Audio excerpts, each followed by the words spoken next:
Gaza में जारी जंग के बीच हमास ने इजराइल को भड़काने का काम किया है। हमास की तरफ से अभी मौजूद इजरायली बंधकों की एक तस्वीर जारी करके नेतन्याहू को चेतावनी दी गई है। हमास की इस फोटो में 48 इजरायली बंधकों को दिखाया गया। इनमें से कुछ जिंदा हैं और ज्यादातर मर चुके हैं। इस फोटो के नीचे रॉन अराद लिखा है। ऐसे में कौन है रॉन अराद? लिखा गया, नेतन्याहू ने झुकने को मना किया और जमीर को हारने को मजबूर। जानेंगे हमास ने किस तरफ ये इशारा किया है। क्या अब हमास और इजराइल के बीच सबसे खतरनाक आखिरी जंग होने को है? इधर हमास की चेतावनी के कुछ घंटे बाद ही इजराइल के शहरों में लाखों इजरायली सड़कों पर उतरे। क्या मांग की और क्या है बंधकों की हालत, ये भी जानेंगे कि कब छिड़ सकता है फिर एक बार खतरनाक युद्ध। नमस्ते, नवभारत टाइम्स आप देख रहे हैं, आपके साथ मैं हूं दिव्यांशु राठौर।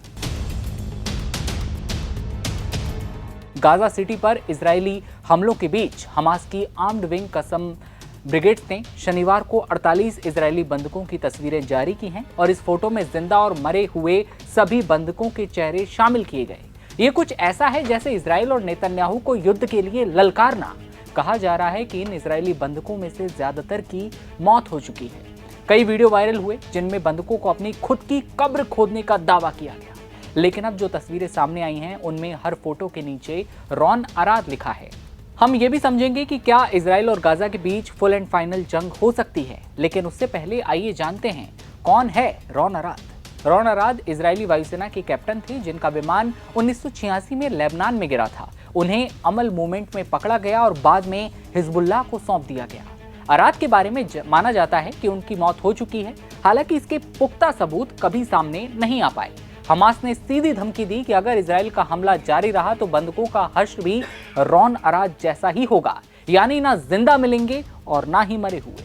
बता दें कि हमास ने यह भी मैसेज दिया है कि प्रधानमंत्री बेंजामिन नेतन्याहू ने युद्ध विराम बंधक सौदे को ठुकरा दिया और सेना प्रमुख ने भी दबाव में गाजा पर हमले की इजाजत दे दी। इस वजह से अब बंधकों की हालत बेहद खराब हो गई है। इजरायली अखबार वाईनेट के मुताबिक 47 बंधकों में से केवल 20 के जिंदा होने की संभावना है। यह आंकड़ा अलग अलग है। 2 की हालत नाजुक बताई जा रही है जबकि बाकी के मरने की आशंका है।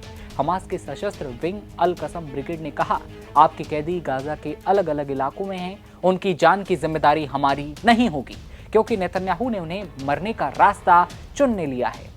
इसके साथ ही हमास ने यह भी कहा है कि नेतन्याहू ने झुकने को मना किया और जमीर को हार मानने को मजबूर किया, इसलिए यह तस्वीर जारी की जा रही है। ये इशारा इजरायली प्रधानमंत्री बेंजामिन नेतन्याहू की ओर था, जिन्होंने हमास के साथ किसी भी समझौते से साफ इंकार किया। साथ ही इजरायली सेना प्रमुख एयाल जमीर का जिक्र किया, जिन्होंने सार्वजनिक तौर पर सरकार की गाजा सिटी पर कब्जे की योजना पर आपत्ति जताई थी, लेकिन फिर भी सेना के जमीनी और हवाई हमले लगातार जारी रहे। इजरायली अधिकारियों का कहना है कि करीब 20 बंधक अब भी जिंदा हो सकते हैं और वहीं अमेरिकी राष्ट्रपति ट्रंप ने संख्या 20 से कम बताई है। दोनों नेताओं का कहना है कि जीवित और मृत सभी बंधकों को वापस लाया जाएगा और हमास को खत्म किया जाएगा।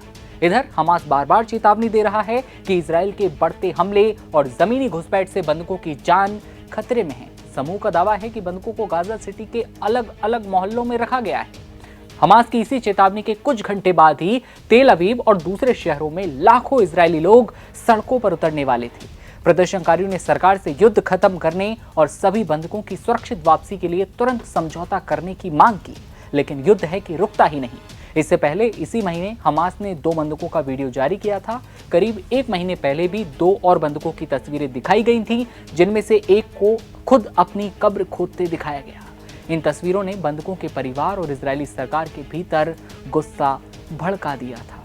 कहानी यहीं खत्म नहीं होती, कहानी लगातार बढ़ती है और एक बार फिर हमास ने कुछ ऐसा किया जैसे इजराइल की और नेतन्याहू के जो खून के प्यासे वाली तकदीर है, या फिर कहें कि खून का प्यासा वाला जो जिक्र है, वो एक बार फिर दिखाया गया। क्या एक बार फिर जंग छिड़ सकती है? क्या फिर हालात एक बार फिर खराब होंगे? 48 बंधकों में से कितने लोग असलियत में जिंदा हैं? अभी भी इन सवालों के पीछे प्रश्न चिन्ह लगा हुआ है। आपका क्या सोचना है कमेंट सेक्शन में बताइए और तमाम खबरों के लिए बने रहिए नवभारत टाइम्स के साथ।